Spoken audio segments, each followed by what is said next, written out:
Okay, the Cannery Row Show live. Hi, my name is Dorothy Collins. I'm from Baton Rouge, Louisiana. I'm a retired journalist and a current freelance writer. And I have been working with the Louisiana Democratic Party for the last several years. I'm current secretary of the Greater Baton Rouge Democratic Women. I am with Moms Against Gun Violence. I have done other great and sundry things within the Democratic Party, and I am looking forward to being a candidate for president for the all-party systems. Okay, yeah, this is Keenan Dunham, and I'm running for President of the United States for 2016 in the Libertarian Party.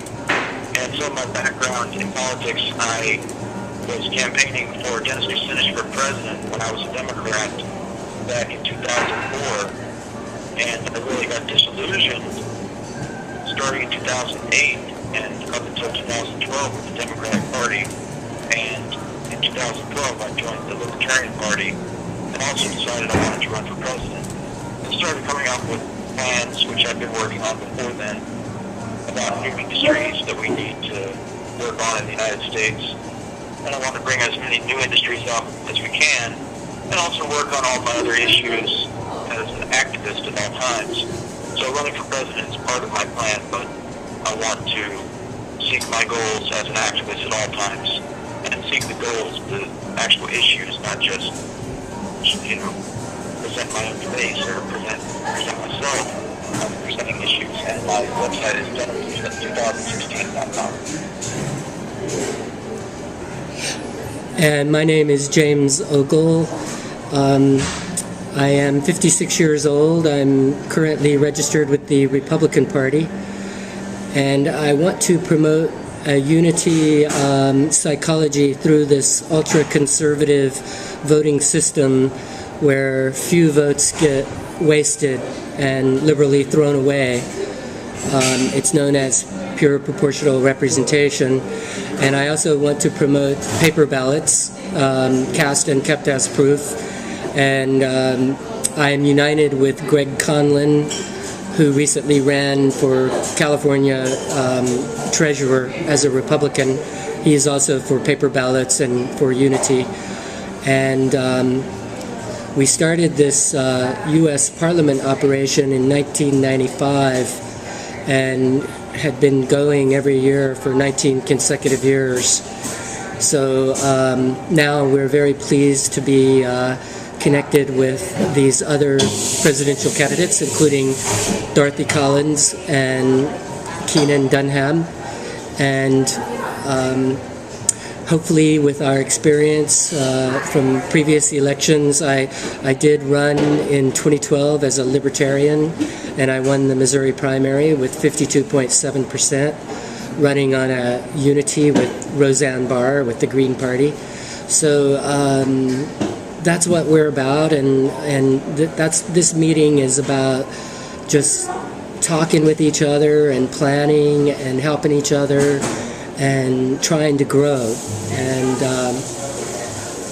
if one of us wins, then the whole team wins. So hopefully, if we don't win President of the United States, maybe another office like Senate or Congress or County Supervisor. One of the things that I'm running for president for is because I've just seen everything go down the drain for the last probably 12 years. It's been a highly disillusioning time in this country. I've just seen people's incomes go down because of high unemployment or underemployment or unemployment. Whatever it is. People are just feeling so downhearted, and we look to the new president in 2008 for a lot of hope and whatever reason. You can blame it on your favorite political parties. It doesn't matter. People just are out of hope, and I want to bring hope back. It's not going to, there's no easy way back from this. Given the recent police shootings and such, it's but a ticking time bomb that we sit on. And I want to make sure that everybody is fully aware that it's not just one particular political party to blame. We are all to blame for this. It's our responsibility to make sure that each one of us as a human being does our very best to make sure that each one of us feels safe within our own homes and on our sidewalks and in our streets, that each one of us takes individual responsibility towards becoming a citizen of the universe again, and that we each take individual responsibility towards doing whatever we can to helping each other out again like we used to.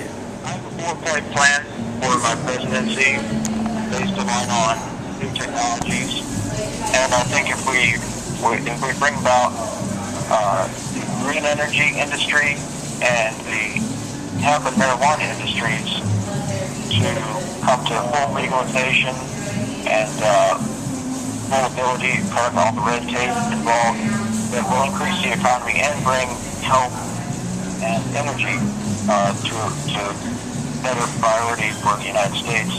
Basically, I want to legalize hemp and marijuana 100% for medicine, industry, jobs, research, revenue, and farming. I want to legalize hemp for mainly the medical purposes, but I see no problem having a smoking age of 21 and older or recreational smoking. And then for green energy, the second part of my plan, I want to try to build a green energy surplus for the United States, which I think increases other industries across the board. Any industry needs power. If we have a surplus of cheap electricity, we're going to have better industry and more jobs. It'll cut down on the costs of having factories in each state in the United States, and that will cut the cost to bring about more jobs and more industries for the United States. I would do that by having a program that lease non-national park government land for green energy only, and also have subsidies and tax incentives for green energy for individuals, residences, and businesses. Basically, solar panels can be built anywhere on top of malls, parking lots, garages, on top of gas stations, government buildings, state buildings, and I want to try to encourage this wherever possible to add to the grid. And then the third part of my plan is to end the personal income tax, which is also a great burden on American families. Looking for burdens on American families to redeem those and eliminate those wherever possible. Basically, cutting electricity bills will cut one burden on American families, and then cutting the personal income tax will cut another burden on families. And I would replace that with a 9% non-food and non-baby item sales tax. It's not going to be essential items, so the poor don't suffer. It's going to be a 9% sales tax on all other items, non-food and non-baby items. This will end intrusion of the IRS collecting our personal data and having to look into our lives with the IRS. And it will also be fair to the rich and the poor, because the rich will not have to pay income tax, but they'll have to pay sales tax when they purchase large goods or cars, modes of property, and things like that. And then this will encourage saving and spending planning, because it's going to be taxed on the spending side. And it will also make tax fair for corporations, because you have a 9% sales tax. It's going to capture all sales in the United States. Any business, whether they're international or American, is going to have to pay the sales tax, and the IRS will be looking at taxing things straight up there instead of at the personal home level on people. And then my final part of my plan is space colonization of NASA, which I want to use some of the tax revenue from the hemp legalization to do more space colonization efforts, colonies on the moon and Mars, and also have more industry in the space industry by funding NASA more and doing more research into getting resources from space, like mining. And then, of course, throughout all this, I want to encourage civil liberties to be restored in the United States. We need to end Homeland Security and the Patriot Act, make law enforcement acts based on warrants. We need to free all political prisoners that are currently held in the United States, and end political targeting by the United States government, and all political targeting. Those are my main 4 points. Right now we have 51 candidates for president. Some of them are independents, and some of them are microscopic political parties like the Unity Party. And that's kind of like what I'm trying to grasp onto is this new Unity Party, sort of a Republican unity working together. And so I wanted to tell you two about it real quickly. Basically, the founder lives in Colorado. His name is William Hammonds.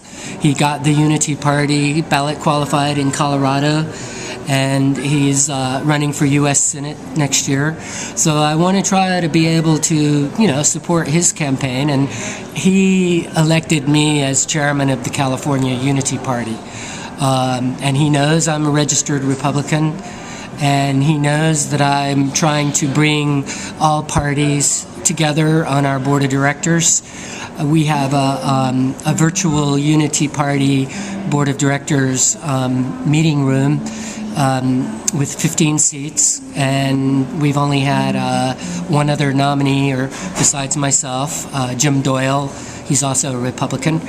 So I'm going to be trying to build this California Unity Party virtual board of directors. You two, and everybody's welcome to be on it. And what I've done is started with California. I've written the Secretary of State of California last week and told them, I am starting this Unity Party.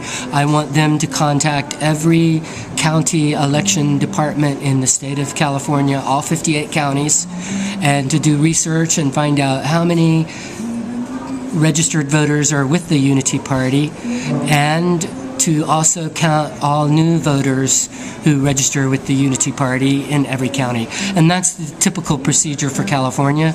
I don't know about every state. I did call every state in, I ran for president in 1996. I'll tell you a little bit about that because that's relevant. And then, of course, I did in 2012. I wrote every state in 2012 as a Libertarian Party candidate for president. But in 1996, the rules were different. What happened was the founder of the Green Party, Randy Toller, who I talked to today, he lives in Florida. He was running for president in 1996. And he contacted me. I had just run for governor of California with the Green Party in 1994 on a platform of state voting reform through pure proportional representation. This same Saint Lake Parliament seat distribution system, Hagenbach-Bischoff method, ranked choice voting in multi-winner districts of 2 or more. And so Randy was running as a Green, and my friend Mike Bogaterev who I also spoke today to, he was running for president with the Environmentalist Party. And so I wasn't sure if I could work as their secretary-treasurer for both campaigns. So I contacted the Federal Elections Commission to make sure it was okay.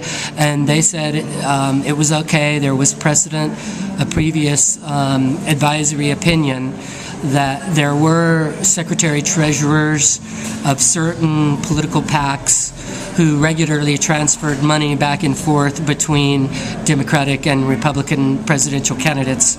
So it is okay for one treasurer to transfer money among different presidential candidates. And so I did become their presidential treasurer for their campaigns. That's basically how we started. And we go, look, why limit it to 2 candidates? So we called for nominations, and we, on Usenet, at that time, I was using DOS. It was before Windows of 95, and we got 125 presidential candidates from 25 different political parties, and we held an election using this ranked choice voting system, and that's how we elected our first 100-member committee, the first United States Parliament, a virtual parliament elected in 1995. The votes were counted on August 6th, 1995. Every vote was printed out on paper, and I counted them by hand. It took me several times to get it right, but that's where we started. So basically, that's where I'm sort of going, is that since we're from 3 different states, I think it's more about getting on the ballot than it is so much talking about our positions. I mean, I as the Parliament, we have a platform for the whole, and 9 planks elected by Jeffrey Drobman and I, and it was only elected a few days ago. We just updated it. So I'll be talking about that platform. It's more of a team platform that we bring in new ideas, like Dorothy's ideas, very excellent ideas, you know, to bring back hope, and Keenan's ideas, and to put them on the ballot in a concise manner, and to elect it as a team. And even new alternatives can be nominated with a slight improvement in wording or punctuation. Because of the ranked choice voting, we can have many, many versions of the same item. Today, I was able to find out something pretty interesting. You know, you can be, you can walk backwards and, get on the ballot for president in Louisiana just about. And it's that simple. You can either pay the fee and get on, or you can come up with 15% of the electorate doing, signing a petition to get you on the ballot, or you can become a write-in candidate. So those are the 3 ways you can do it in Louisiana. That's simple. Basically, with the Libertarian Party, they're on the ballot in 30 states right now, and I'm going to seek the nomination of the Libertarian Party in June of 2016. They'll have their nomination in Orlando, Florida, and I'll be seeking that within the Libertarian Party. They're already on the ballot in 30 states, and I'll be building my campaign up and campaigning nationally in the meantime, going to functions, rallies, and going to different states to campaign. So also I'll be campaigning for other candidates for in the Libertarian Party for senator or representative or governor in other states. And I've already done this in the midterm. I've helped to campaign for Steve French in South Carolina for governor, Adrian Lally for governor in Florida, and Robert Sarvis for senator in Virginia. And I'm really encouraged by their efforts that they are keeping civil liberties in the forefront in the news, and talking about civil liberties and also people's rights, and talking about the Libertarian Party. So I want to keep campaigning for the Libertarians in the meantime. Thank you. Sorry to interrupt you, but... Sure. Okay, Keenan and Dorothy, I just want to say how fortunate we are to have Dorothy on our team, because 2 main reasons. One of them is, of course, that she's female, and we really need that gender balance. And, I'm encouraging men, under the ranked choice voting system, we can put our opposite gender number one, and if all men do that, then we'll be guaranteed to have at least the top female on our team. And so Dorothy being with the Democratic Party, that's a great asset. And also, especially for Keenan, because I see the Libertarian and the Democratic Party to be natural allies, because the Libertarians are perceived as taking votes from the Republicans. And so if you have, a Libertarian on a Democratic ticket, that might attract more votes to that Democratic ticket. So whether, Keenan is on her ticket or she's on his, you two would be a powerful team. Just wanted to let you know that. I think so. It's a new way to think. You, Keenan, but What do you think, Keenan? What do you think about that? What do you think? I would work with anybody. I think anyone from any political party, when their issues and what they want to get accomplished is going to line up with me. I'd love to do it. And yeah. Well, I like what I hear so far. Cool. I'm going to, if anybody wants to vote in the Parliament for a woman, then I'm going to say make that woman number one, and please make me number two if that's what you're thinking, that's where you're going. It's like a light bulb just went off in my head. And I really like the Libertarian Party's philosophy too, non-initiation of force, and it's very relevant to today's events, like in Missouri and other countries, Libya and Syria. Yeah. Now they've let the bark off, so they're teaching some spring out of the Arab Spring. Yeah. And the marijuana legalization, a lot of those issues, we want those to come up, and be part of this.